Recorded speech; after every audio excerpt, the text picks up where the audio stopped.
Hi மக்களே, இன்னைக்கு நம்ம எங்க இருக்கோம்னு பாத்தீங்கன்னா நம்ம குறிஞ்சி பால் பண்ணையில தாங்க இருக்கோம். நம்ம பால் பண்ணையில நாம எப்படி நெய் தயாரிக்குங்கிறத பார்க்கலாம் வாங்க.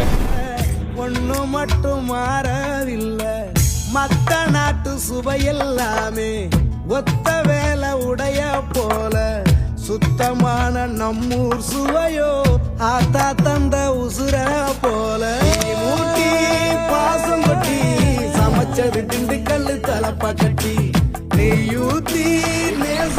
உங்களுக்கும் சுத்தமான பசுனை வேணும்னு நினைச்சீங்கன்னா நம்ம குறிஞ்சி பால் பண்ண ஐடியா ஃபாலோ பண்ணிட்டு நம்மளுக்கு மெசேஜ் பண்ணுங்க.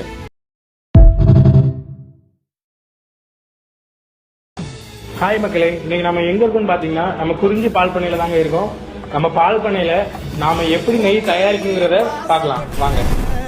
ஒண்ணு மட்டும் மாறவில்லை, மத்த நாட்டு சுவையெல்லாமே ஒத்த வேலை உடைய போல சுத்தமான நம்மூர் சுவையோ ஆத்தா தந்த உசுர போல மூட்டி பாசம் கொட்டி சமைச்சது திண்டுக்கல்லு தலப்பா கட்டி நெய்யூத்தி நேசம்.